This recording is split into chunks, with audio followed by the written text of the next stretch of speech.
Hello and welcome to the second episode of Simple Swedish.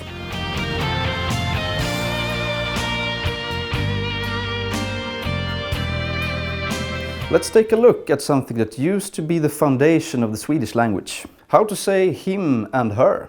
Her is either hon or henne.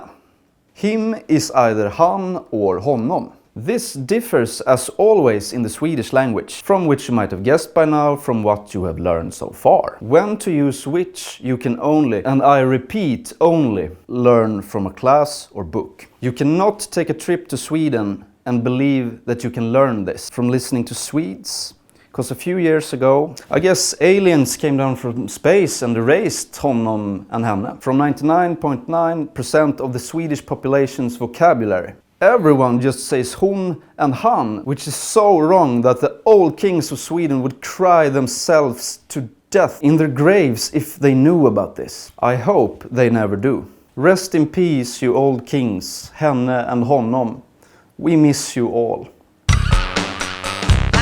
As we learned in episode 1, we Swedes have 3 more letters than you. Å, ä and ö.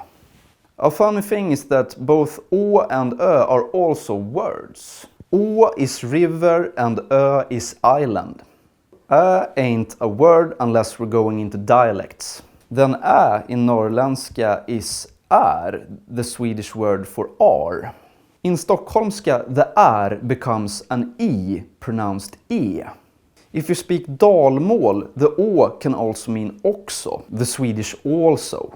In stockholmska, the å is och, the Swedish and. So, which dialect is most correct may be the question on your mind. I would have to say stockholmska. I'm sorry, what I meant to say is that dalmål is the correct dialect. But let's skip the dialects and learn proper Swedish. The Swedish language has some very useful words, as you know from the Val lecture in the first episode. I'm going to teach you another one of these words, mål. The word is often used in the world of sports, where the finish line is mål, as well as a soccer goal and goals you can have in your life. Then you can enjoy a yummy meal, which is also mål. Dialect is dialect, but some very old dialects are also called mål. I hope I haven't lost you by now, cause there's more. If you go to court with a lawsuit, that is also a mål. See, what a great word! In the first episode you learned a lot about single words. So now we're going to look at some whole sentences. Since that is what talking is all about. There are some people out there who only speaks in single words now and then.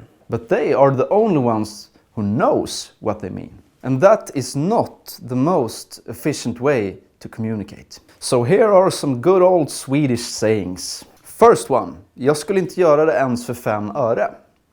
Translated.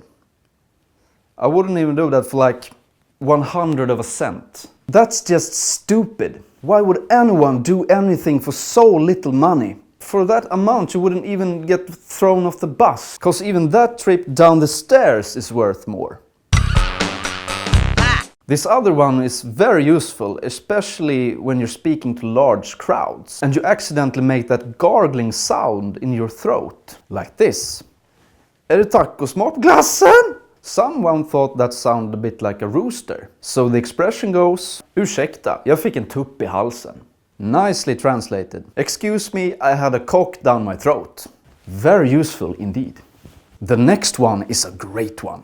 You can use it as a threat or when someone has done something wrong and you want them to know that they are going to pay for it. Then you say, nu har allt skitit i det blå skåpet. Translated, well, now you have crapped in the blue locker.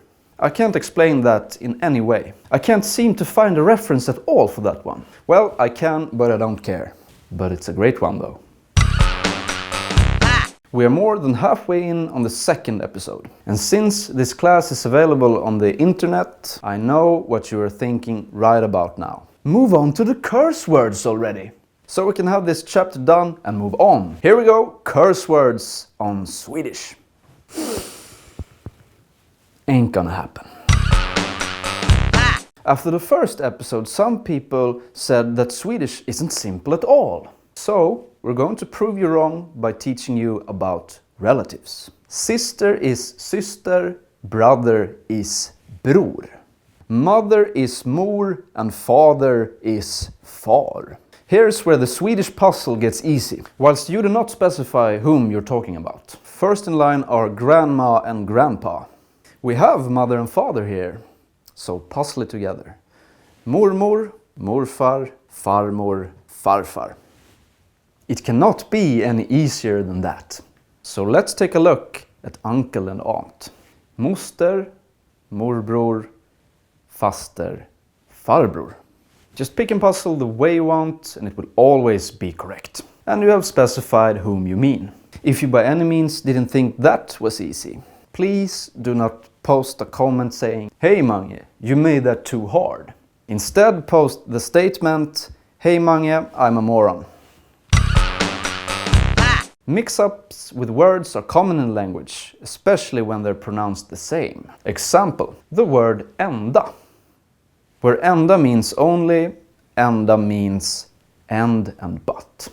This can have horrible consequences. For example, if you want to write a romantic letter to your girlfriend telling her she's the one you love. Mix up the words and you end up telling her she's the butt you love. You'll be sleeping on the couch after that, I guarantee it. We're going to end this episode with the Swedish word of the day, gift. Sent in by a viewer, thank you. Gift is in Swedish both married and poison. That makes one think, doesn't it? See you in the next episode. Bye.